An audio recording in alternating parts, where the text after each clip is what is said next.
नमस्कार,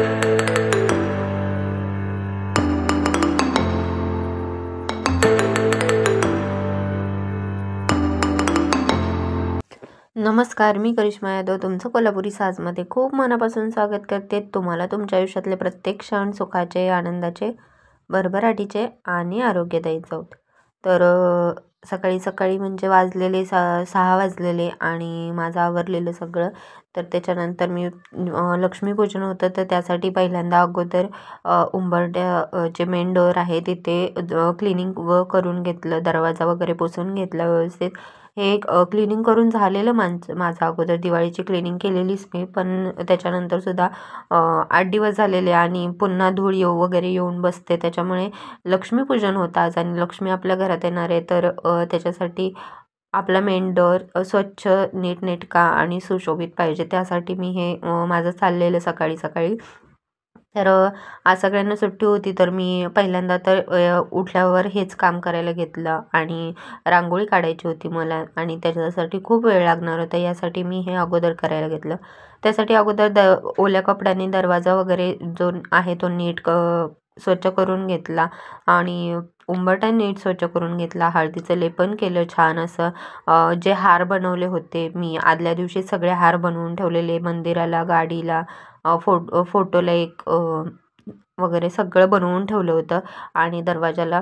तर ते सगळे लावून वगैरे घेतले हार आणि रांगोळी काढायला मला वेळ लागणार होता. यासाठी मी हे पटापट पटापट आवरत होते आणि त्यात समर्थ देखील उठत होता, त्याच्यामुळे थोडीशी घाई गडबड होत होती.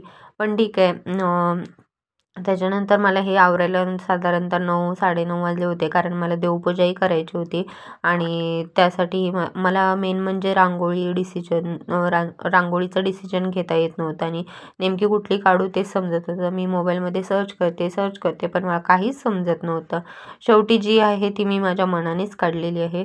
तर हे सगळं वरती पंचमुखी हनुमानाची मूर्ती होती, तर ती देखील स्वच्छ धुवून घेतली आणि छान पुसून वगैरे ठेवली. तर त्याच्यानंतर मी रांगोळी काढायला घेतली सगळं आवरून आणि इथे बघू शकता एकदम अशी म्हणजे खूप साऱ्या मोबाईलमध्ये बघितल्या मी, रांगोळी सर्च केली सिंपल अशी. मला येत नाही प्रॉपर रांगोळी काढतात, पण तरी देखील मी असा प्रयत्न करत होते की मला जमेल एखादी म्हणून. पण नाही जमले. ठीक आहे, मी काय काढायचा प्रयत्न केला नाही. शेवटी मी माझ्या मनानेच जे काय आहे ते काढायला चालू केलं आणि ती देखील खूप छान आली. मला खूप आवडली. मेन म्हणजे जसं मी काढत गेले तसं मला ते एक वेगळं वेगळं मनात येत राहिलं की हे असं काढायला पाहिजे, हे तसं काढायला पाहिजे. तर त्याच्यानंतर मी अशी छान अशी रांगोळी काढली. नंतर तुम्ही बघू शकताय कशी छान आली ती.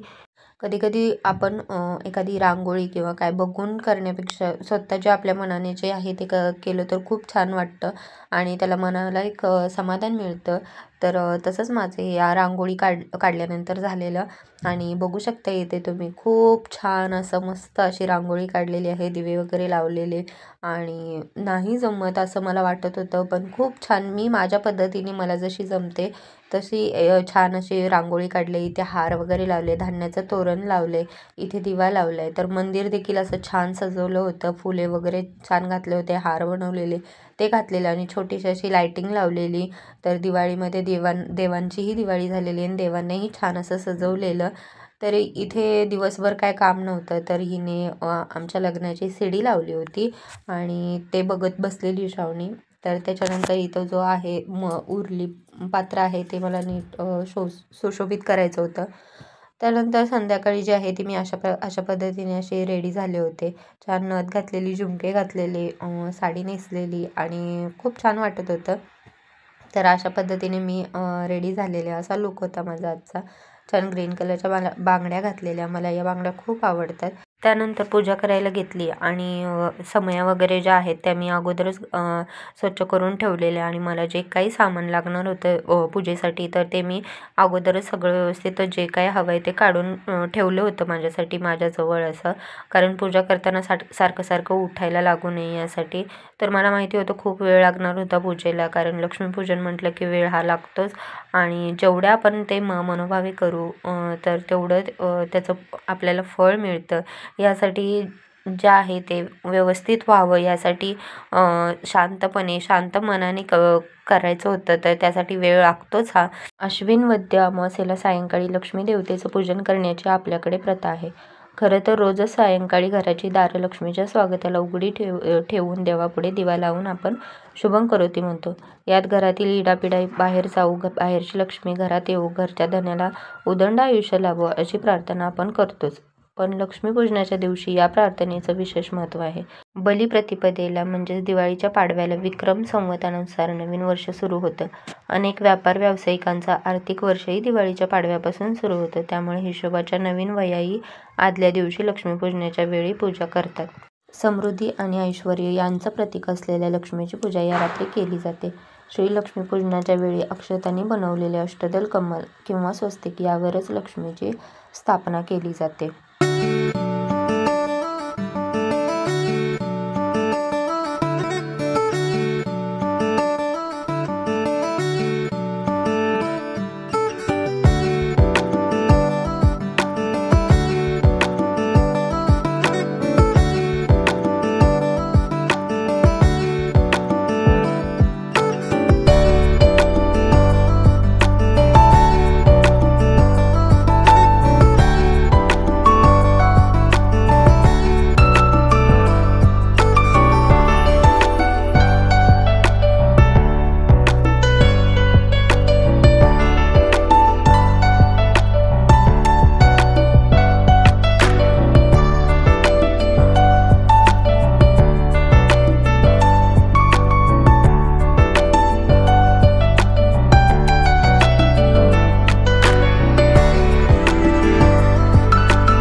तर अशा पद्धतीने मी मांडणी जी आहे ती केली होती. छान देवीला कमळाचं फूल अर्पण केलं होतं. इथे काही पैसे, एक दागिना, फळे, जो फराळ केला होता तो देखील ठेवलेला. लक्ष्मीला कमळ प्रिय आहे त्याच्यासाठी कमळाची रांगोळी अशी छान काढली होती. झाडूचं पूजन केलं होतं आणि छान देवीला असं सजवलं होतं. तर कशी वाटते माझी लक्ष्मीची पूजा, तर ते मला नक्की कमेंट करून सांगा. ते झाल्यानंतर मी इथे जी गाडी आहे आमची आणि सायकल श्रावणीची आहे त्याचं पूजन केलं. छान हळदी कुंकवाने पूजा केली, टिका लावला, स्वस्तिक काढलं आणि जे हार बनवले होते ते देखील घातले आणि छान अशी पूजा केली संध्याकाळच्या टायमिंगला. आणि त्याच्यानंतर आम्ही थोडेसे काही फटाके उडवले, कारण पाऊस पण लागलेला थोडाफार. आणि मग आम्ही तिथेच थोडा वेळ फटाके उडवले. याचा व्हिडिओ जो आहे तो प्रॉपर झाला नाही, कारण मुलं जे आहेत ती खूप असं त्यांना जपून करावं लागतं, कारण भाजण्याची वगैरे शक्यता असते. त्यामुळे थोडंसं जपूनच करत होते आणि त्यामुळे व्हिडिओ बनवला नाही. आणि अशा पद्धतीनं जो मेन डोअरचा जो पॅसेज आहे तो असा सजवला होता छान प्रकारे. आतमध्ये काही डेकोरेशन वगैरे केलं नव्हतं घरामध्ये, फक्त मंदिराला लाईटिंग थोडीशी केली होती. इथे श्रावणीने जसे जमेल तशी रांगोळी काढली होती आणि लक्ष्मीपूजन केलं होतं. आणि इथे छान अशी गॅलरीमध्ये लाईटिंग लावली होती, कंदील लावला होता, झाडांवरती अशी लाईटिंग सोडलेली आणि छान असं कंदील वगैरे लावून लाईटिंग लावलेली. त्याच्यामुळे खूप छान वाटत होतं, मन प्रसन्न झालेलं आणि लक्ष्मीपूजन केल्यानंतर एकदम छान वाटत होतं. तर पाऊस आल्यामुळे मी या शेंगा ज्या आहेत गावावरून दिलेल्या त्या सुकत घातलेलं, पण वॉचमन अंकलनी आत आणून ठेवल्या आणि त्याच्यामुळे वाचल्या माझ्या शेंगा, अशा भिजणार होत्या नाहीतर. तर किचनमध्ये असा राडा झालेला माझं लक्ष्मीपूजन करताना, तर तो सगळा अगोदर उचलला आणि पटापट 8 वाजलेले आणि त्याच्यासाठी पटापट मी जेवणाची तयारी करून घेतली. मला आज व्हेज कोल्हापुरी बनवायची होती, तर खूप वेळ लागत होता जेवणाला. साधारण 9:30-10 वाजलेले जेवण बनवायला. आणि त्याच्यानंतर देवाला वगैरे नैवेद्य दाखवून मुलांना भरवून घेतलं. इथे श्रावणी देखील देवाला नैवेद्य दाखवत होती. त्यानंतर असा गेला दिवस आमचा. खूप छान मस्त गेला असा. आणि लक्ष्मीपूजन केल्यामुळे एक छान असं एक घरात वातावरण छान निर्माण झालं होतं. आणि सगळ्यांचे मन असं प्रसन्न वगैरे होते. सगळे आजूबाजूवाले बिल्डिंगवाले छान असे मिठाई वगैरे घेऊन येत होते हॅपी दिवाळी करायला. तर खूप एक मस्त असं वातावरण निर्माण झालेलं. आणि तर असा काहीच आजचा आमचा दिवस गेला. त्याच्यानंतर काही फोटो काढलेले ते मी शेअर करते पुढे, नक्की बघा. आणि व्हिडिओ कसा वाटला ते नक्की कमेंट करून सांगा. आणि आवडला तर लाईक, शेअर आणि कमेंट करायला विसरू नका. बाय.